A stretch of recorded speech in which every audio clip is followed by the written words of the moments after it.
I'm from the era of a hard head makes a soft behind. You make a bed, you lay in it. The generation of people today don't understand that, because I didn't understand it in the generation that I grew up in until I started receiving results from all the dumb shit that I was doing. Now, today I'm going to get a little personal, okay? And, yeah, I might get a tad bit choked up here and there through explaining some of the bullshit that and that I done, you know, coming up and not realizing, you know, what effect it has had on me in my adulthood to this point.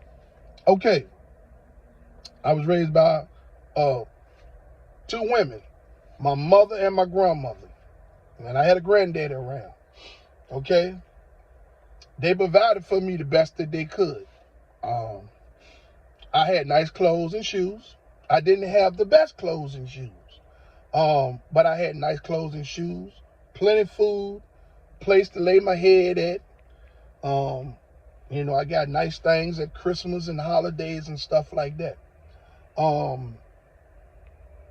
And so I was fortunate, you know, because it was a lot of kids that I grew up with that were their families weren't as fortunate as my mother and grandma was, you know. So they had to struggle a lot more, you know. So when I was growing up, you know what I'm saying, that saying was going around all the time. A hard head makes a soft behind. You hear it, yeah, whatever. You know what I mean? Keep going. You know what I'm saying?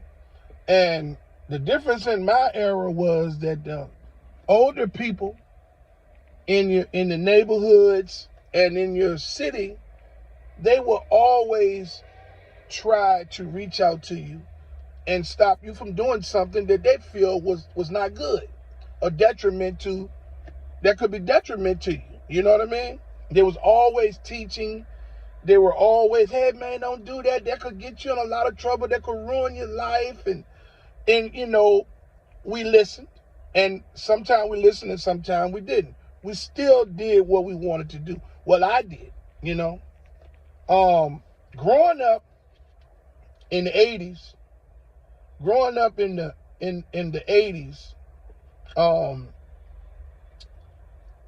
there was sports. You know, everybody wanted to be a football player, basketball player, rapper, break dancer. People were very ambitious, you know. Then somewhere along the line, you know, we learned to cut school. Chasing behind. I learned to cut school, chasing behind girls, all types of stuff like that. Doing everything against what was expected of me by my mother and grandmother. You know, cutting corners. You know, being rebellious for no reason. Just being a confused teenager. You know what I mean? Then crack cocaine hit. Oh boy. And, you know, it spread it like flies, like nets. It was everywhere.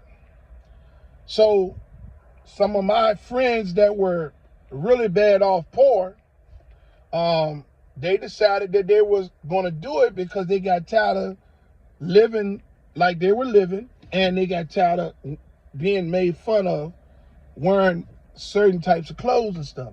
So we all start selling drugs. I was 13 years old. Started selling drugs, you know what I mean? And it was a bad experience. Put it this way. It was fun at the time because we could make a lot of money and buy things that we wanted. You know, we could go to places we wanted to go. We could do anything we wanted because we was out there making money. My mama and grandma didn't know any of this stuff. And I would buy clothes, expensive shoes and clothes, hide them at my friend's house. You know, come back to my mama's house and act like I ain't got no money and all types of stuff like that. Just lying and being deceitful and all types of stuff, you know. So, you know, when my mama and my grandma was providing the best that they could for me. So, you know, I had a fondness for being an athlete. You know, because the era that I grew up in, there was a bunch of athletes. And the coaches, the rec coaches and things, the recreation sports coaches and things of that era, they were like father figures. They didn't care just about winning. They cared about you, about being a father figure to you. Also teaching you how to play the game and how to behave. You know, the era of recreation coaches that they have today is absolutely unreal. The era of coaches that recreation coaches and that were in the area when I grew up, in my era, man, they weren't fighting other coaches or players on the field. They weren't doing any of that. They were teaching, they were leading by example, showing you how to be a good sportsmanship, showing you how to be a good player, showing you how to take a loss just as well as you take a win. Okay? So I experienced a lot of good qualities from the era that I grew up in. Okay? Played all kind of sports, but football was dear to my heart. And, you know, all through my young childhood and teenager and stuff, that's what I done. Also, like I said, I was out there running around, selling crack, shooting dice, gambling, doing everything under the sun to rebel and go against the plan. What was expected of me from my grandmother, my mother, the people that were taking care of me. Okay? Now, back to the saying, a hard head makes a soft behind. Well, it were things that people would tell us not to do, and we would go do it anyway. It's just like swinging at a bee and it stings you, right? I started experiencing little small things, like somebody would say, man, don't go over there messing around in that man's yard over there. He got a shotgun. You know what I'm saying? So I'm trying to find somewhere to hide my crack. I goes and put some crack over in a man's yard one day that didn't nobody else in the neighborhood that was selling crack will go and hide their crack in, right? And I goes over there going against everything the people done told me. And I'm over there going to hide some crack behind a boat that he had in his yard. And the guy, I went back there, I ran back a couple times, get some crack to go make a sale. One of them times when I was bending down to get the stuff, I looked up. I seen the screen door open about that much. I'm looking in 2 barrels. And man's name was Mr. Snow. Snow was standing in the door with a double barrel shotgun closed up in the door. He said, nigga, get that shit and get out my yard before I blow your head off. I took that stuff and I hauled up out of there.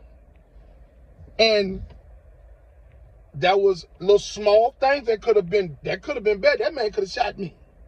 Because those people told me, man, don't go over there. All of the older guys, and don't go over there, man. Don't fool around with him. Snow ain't to be played with. So I started experiencing little small things like that. Just me and my friends, we experiencing all types of stuff. And it all goes back, all of the stuff that we were doing, every time we receive bad results, you know what I'm saying, it goes back to a hard head makes a soft behind. Still wouldn't pay any real attention to the saying, you know, because when you're young, you don't. You just heard things and it bounced right off you, right? Couple years into selling drugs, you know what I'm saying, I'm in to the point where I'm getting ready to graduate from high school. You know what I mean? Then developed into a pretty decent football player. Had a lot of offers and interests. I was a middle linebacker. And, you know, I messed around and got crossed up selling drugs. Now, the particular day that I got crossed up, one of my friends, I had came in the neighborhood by cab. One of the people that I used to hang with the most, he was sitting on his porch. I got off on the corner. I got out of the cab on the corner. And he said, yo, man, L. They used to call me L. He said, L, the police hit the corner. All of them ain't leave. Man, don't stay up there. I said, all right. So I went to go talk to somebody that owed me some money, right? Now, I'm young, stupid, don't know what I'm doing, think I'm grown, all types of stuff like that. So the dude give me the money that he owed me. But then he still owed me some money. So he said, hold on, I got the rest of your money. He runs up the street.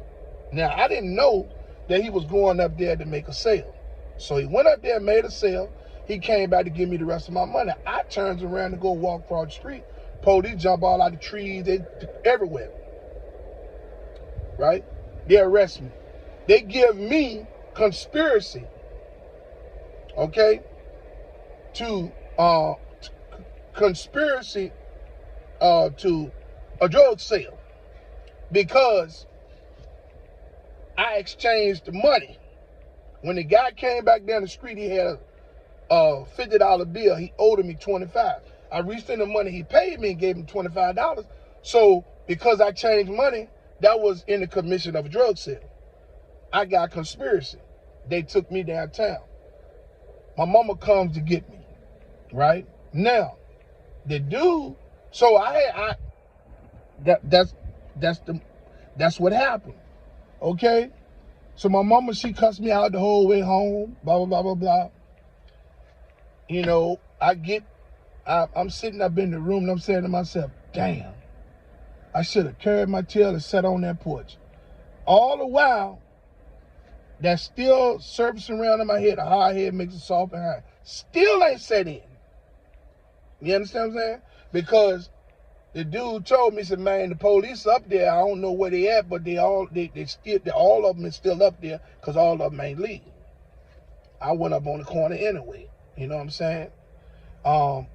And, you know, a lot of my life, you know, was that way. You know what I'm saying? So, yeah, I wound up going to prison. You know what I mean? And they were giving out excessive amounts of time to people in that era because the crack was a real bad epidemic. You know what I mean? And so, here, you know, I wound up going to prison.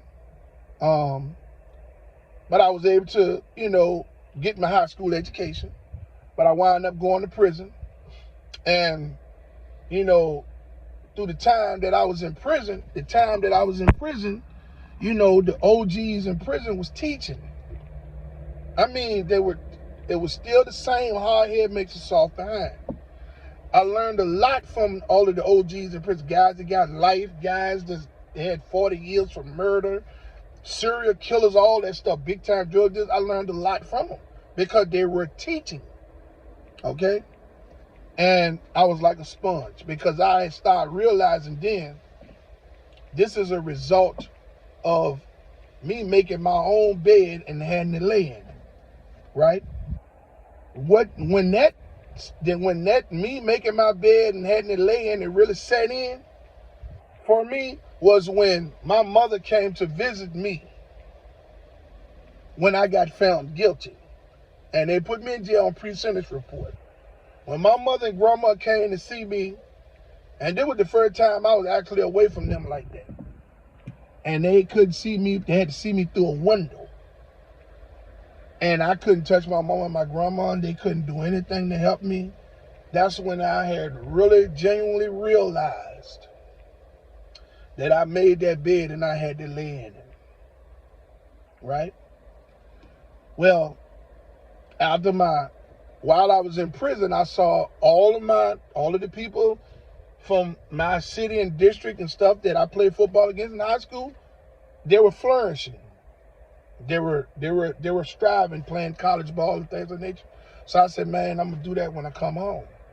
So I just worked out, got me a little education while I was in prison, and I came home and I said, I'm going to go play college football. I'm going to go do what I'm going to do. So I said, okay, this is my way out, because in my era, when you got a felony on your record, I live in a Commonwealth state, and they ostracize you from society when you become a felony in a Commonwealth. You understand? And it wasn't no programs or none of that stuff back then. You understand? It was just, hey, you got a felony? Well, we're going to give you a job and we're going to pay you less. And you can't do this and you can't do this. You know what I'm saying? You're on parole for this many years. They're looking for you to mess up. Because if you mess up, you're going back to jail. You know what I'm saying?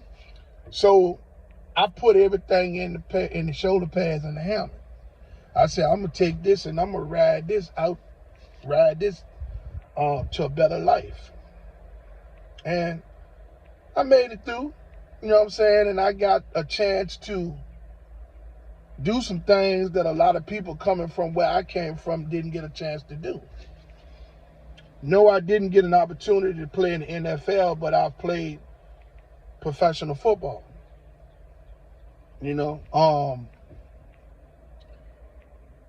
but I still had, now that I am aware of the hard head makes it soft behind analogy, and I have experienced you make a bed, you lay in it,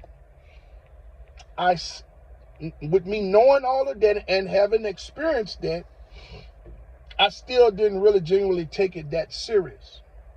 So my young adulthood, I was making decisions that were detriment to my growth, and I did not know that. You know, I was inviting people in my life, befriending people. Everybody had a need for something. I was the provider.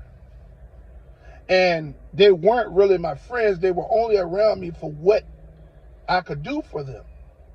Now, am I mad with those people? Back then, I used to be. The man that's in his 50s now today, I'm not. Because it was all my fault. Because I invited those people in my life. They were just being people. You know what I'm saying? But I had to learn that through all of the heartache and hardship, because when I'm your friend, I'm your friend.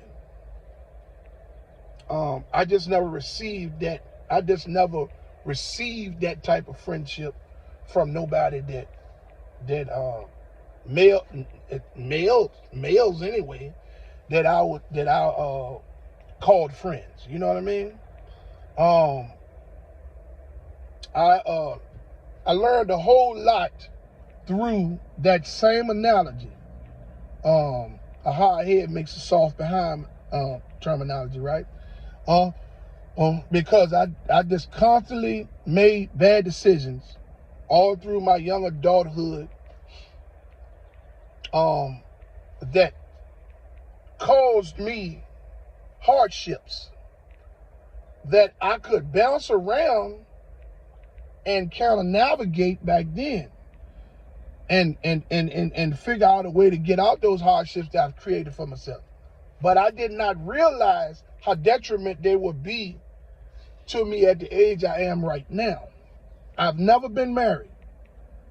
Number one, I couldn't keep a girlfriend more than a couple of years because I was traveling playing football. And it's hard because you've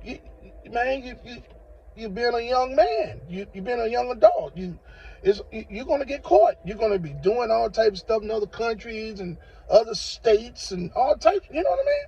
So I had some good girls. I just weren't good. I just wasn't good.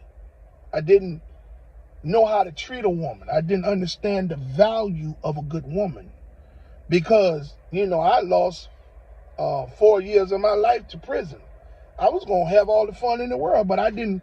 What it was is I was being selfish. I had good women, and I didn't want them really, but I didn't want nobody else to have me. That was me being selfish. I learned through that too. You know what I'm saying? So all of the bad decisions that I made in my life, they have haunted me. That hard head, make a soft behind terminology, haunted me all through my young adulthood because I was a dumb son of a bitch.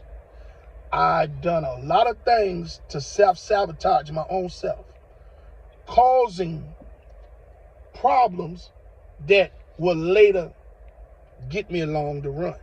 So every time I receive problems, issues, or something happen as a result of situations I created or people I invited in my life or bad decisions, I sweep them under the rug. Oh, yeah. Oh, well, shit. I ain't worried about it. Fuck it. Sweep it under the rug. You understand what I'm saying? And, it came back to haunt me. It started, as I got older, it seems like the world was crashing down on me. Because that was all the shit that I had kept sweeping under the rug for all those years. Coming back from up under the rug. Now, one thing I forgot to mention, that was another thing that I learned from the analogy of hard head makes a soft behind. Well, my mother worked in a hospital. She was an LPN nurse. So she would bring me condoms on a weekly basis. And I was embarrassed, and I would push them in my drawer.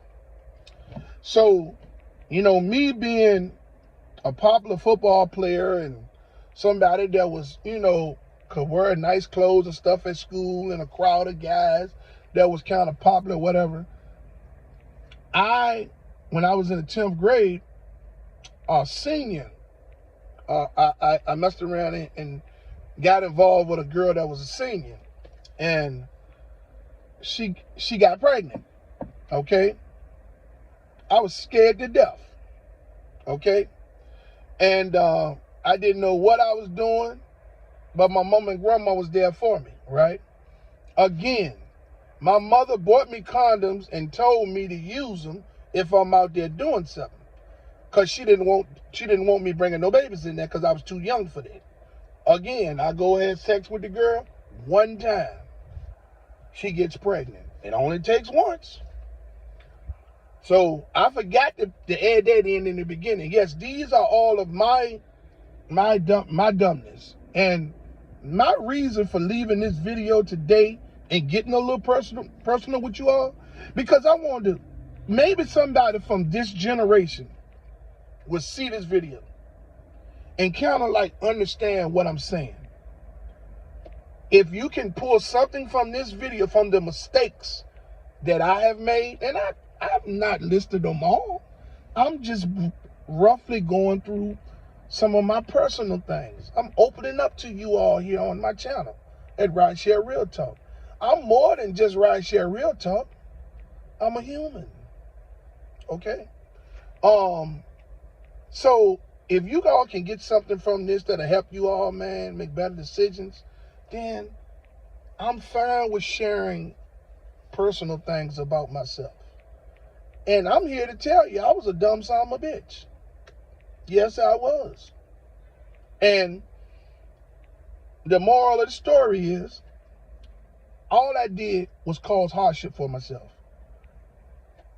Thinking you're ducking corners or taking shortcuts, eventually it's going to come back to get you one way or another. Okay? I'm glad I was able to make it through this personal video without getting teary-eyed and things of that nature, because, man, you know, I'm disappointed in myself, right? But being emotional does not help me undo all of the bullshit that I've done. I can't do nothing about the past. Only thing I can focus on is what I have to do to move forward. I'm just touching back on the past because if it can help you all understand that if you don't, that a hard head help you understand what hard head makes a soft behind means, and if you make a bed, you lay in it, then I've done my part. I'm sharing my personal with you all because I wanted to help somebody from this generation, you know, or maybe somebody from my era can identify with what I'm saying, you know.